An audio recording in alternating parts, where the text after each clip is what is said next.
नमस्कार दोस्तों, break exam में आप सभी का स्वागत है। आज के वीडियो में हम आपको प्राचीन भारत के इतिहास के बारे में शुरुआत से बताने वाले हैं। तो यह वीडियो आपके आने वाले UP PCS, UP RO ARO और यूपी ट्रिपल से संबंधित सभी एग्जामों के लिए बहुत ही ज़्यादा इम्पोर्टेंट होगा।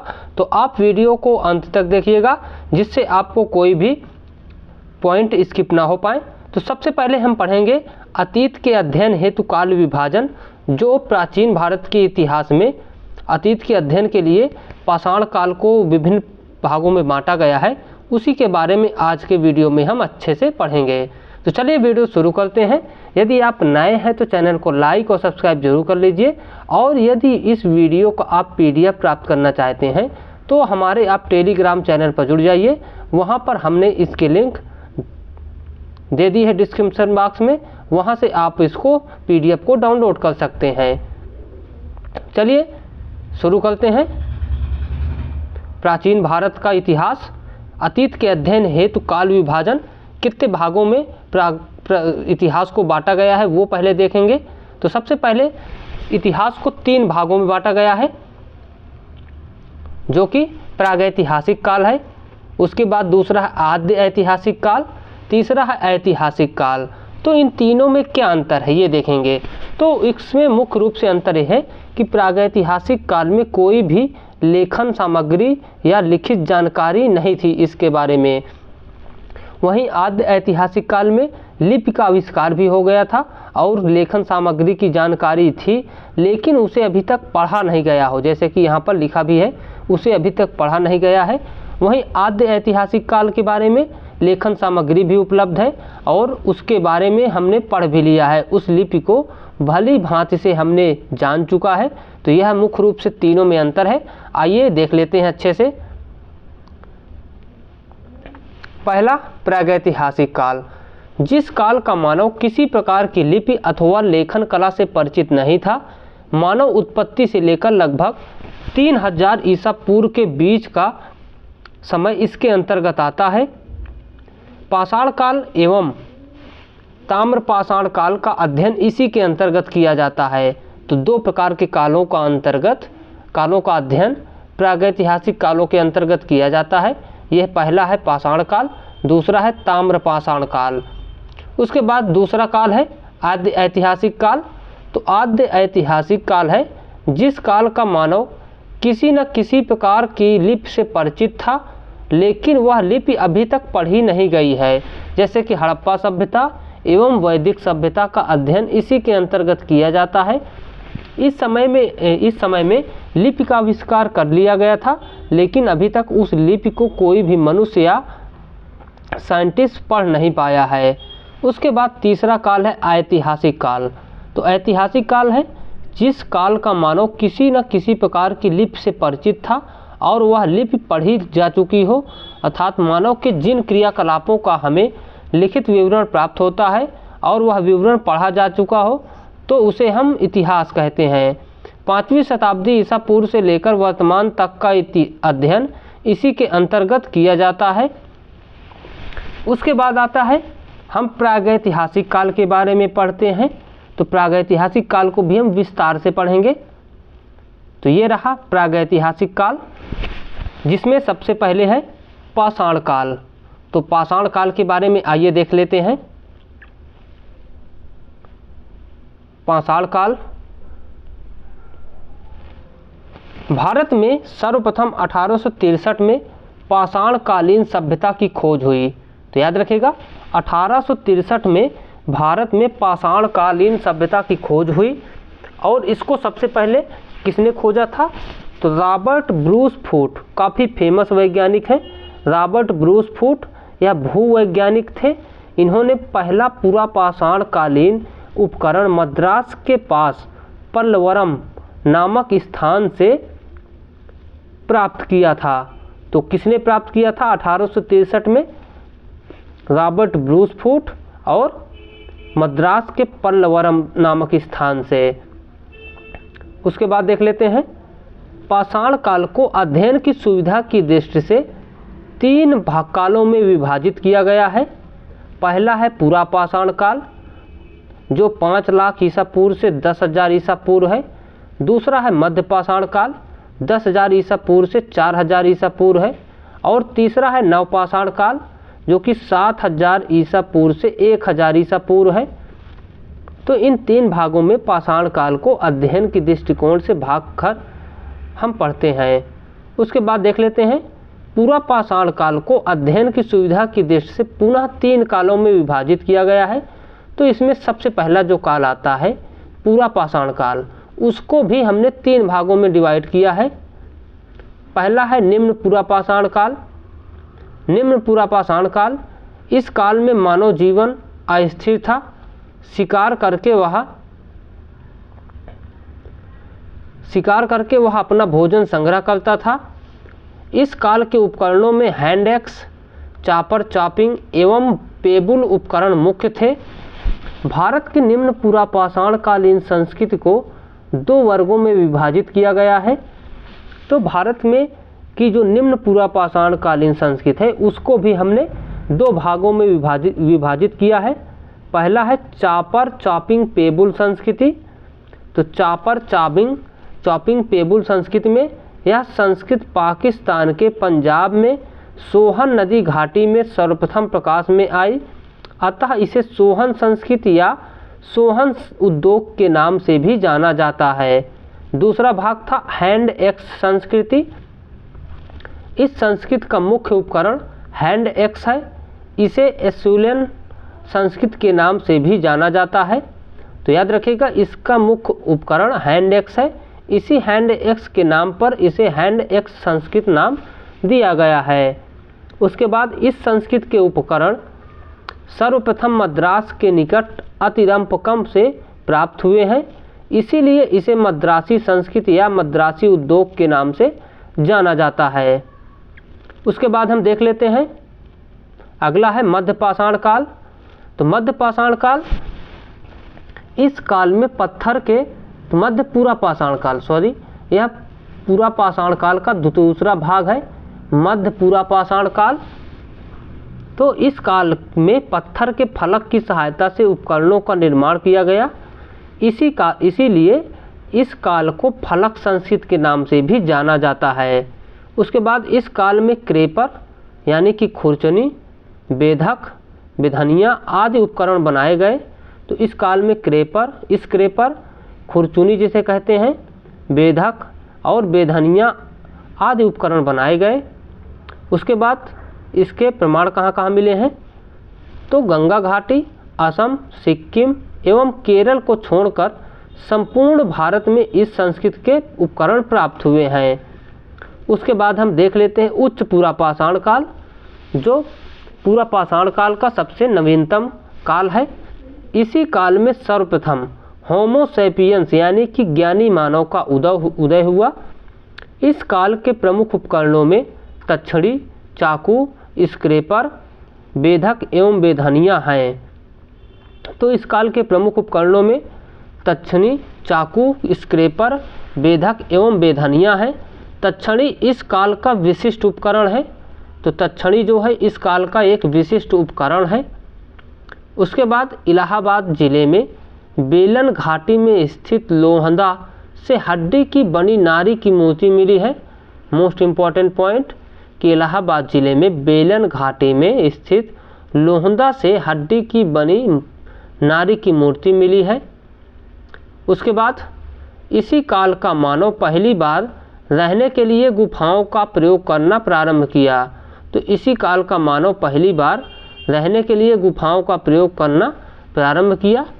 भीमबेटका मध्य प्रदेश की पहाड़ियों से इस काल की गुफाएं प्राप्त हुई हैं, जिनका प्रयोग रहने के लिए किया जाता था। तो भीमबेटका मध्य प्रदेश की पहाड़ियों से इस काल की गुफाएं प्राप्त हुई हैं, जिनका प्रयोग रहने के लिए किया जाता था।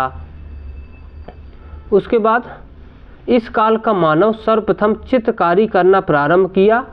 भीमबेटका की गुफाओं से इस काल के बने चित्र प्राप्त होते हैं। तो भीमबेटका की गुफाओं से इस काल के बने चित्र प्राप्त होते हैं। उसके बाद अगला है मध्य पाषाण काल। यह काल पूरा पाषाण काल और नव पाषाण काल के मध्य एक संक्रमण काल था। वस्तुतः यह काल नवपाषाण काल का अग्रगामी था। तो मध्य पाषाण काल, यह काल पूरा पाषाण काल और नवपाषाण काल के मध्य का एक संक्रमण काल था। वस्तुतः यह काल नवपाषाण काल का अग्रगामी काल था।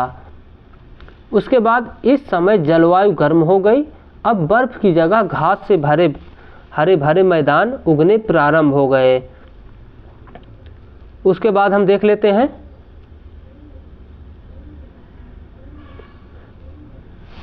इसीलिए खाने पीने के बर्तनों की इन्हें ज़रूरत हुई, अतः कुंभकारी सबसे पहले इसी काल में दिखाई दी।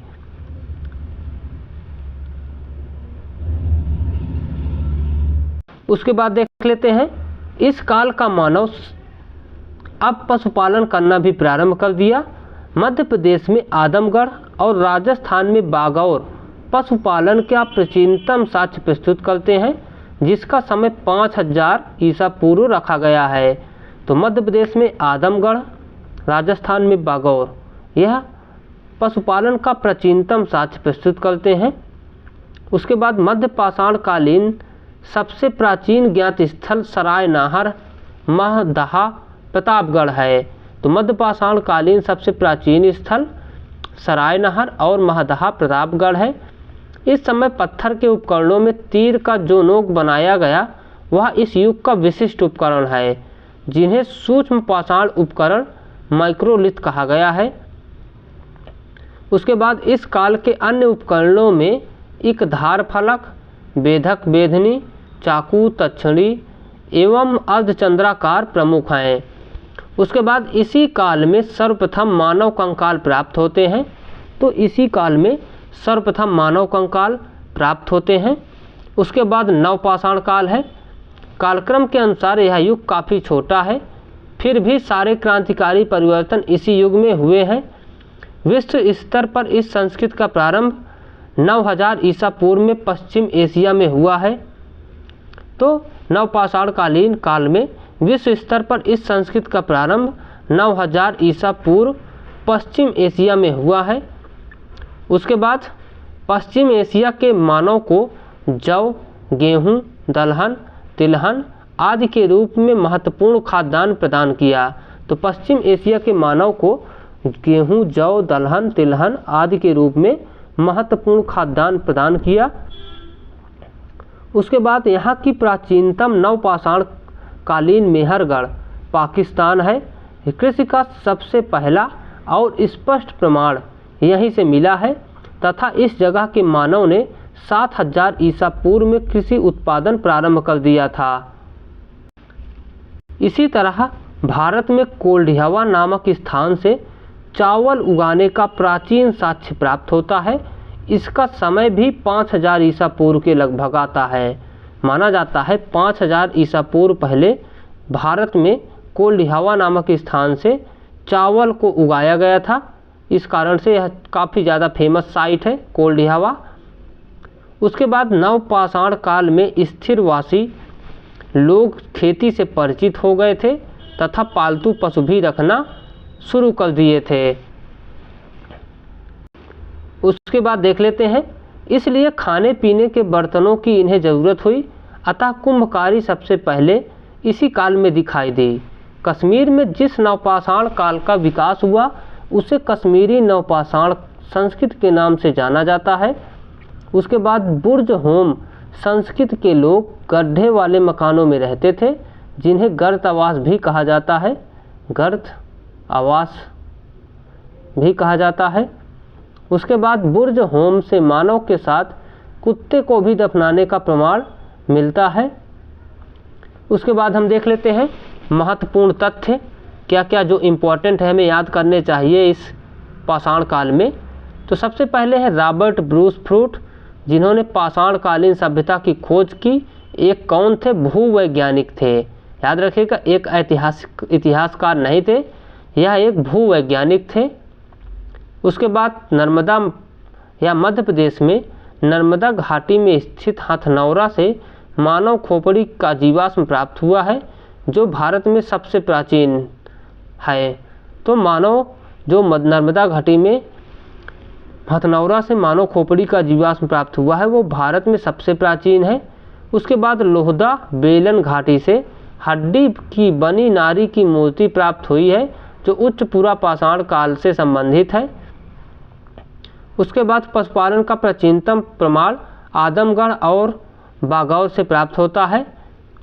उसके बाद विश्व के प्राचीनतम मृदभांड बेलन घाटी एवं बेलम घाटी में स्थित चौपानी मांडो से प्राप्त हुए हैं। तो विश्व के प्राचीनतम मृदभांड यानी कि मिट्टी के जो बर्तन के प्रमाण हैं वो बेलन घाटी में स्थित चौपानी मांडो से प्राप्त हुए हैं। उसके बाद अगला है इंपॉर्टेंट पॉइंट, बुर्ज होम संस्कृति के लोग जमीन के अंदर गड्ढे बनाकर निवास करते थे। यहीं से मानव के साथ कुत्ते को दफनाए जाने का प्रमाण मिलता है।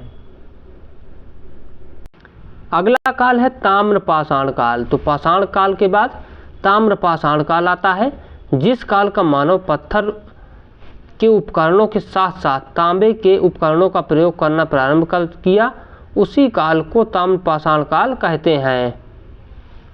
आइए ताम्र पाषाण काल को जो विभिन्न भागों में बांटकर हम पढ़ते हैं वो देख लेते हैं। पूर्व सैंधव ताम्र पाषाणिक संस्कृतियाँ, सबसे पहले क्वेटा संस्कृति, बलूचिस्तान में इसका प्रदेश है। तो पांडुरंग के मृदभांडों का प्रयोग हुआ है यहाँ पर। तो क्वेटा संस्कृति में पांडुरंग के मृदभांडों का प्रयोग हुआ है। दूसरी है कुल्ली संस्कृति, बलूचिस्तान में पांडुरंग के लेप पर काले रंग से चित्रण वाले मृदभांड प्राप्त हुए हैं। तो कुल्ली संस्कृति से, जो कि बलूचिस्तान में है, पांडुरंग के लेप पर काले रंग से चित्रण वाले मृदभांड प्राप्त हुए हैं।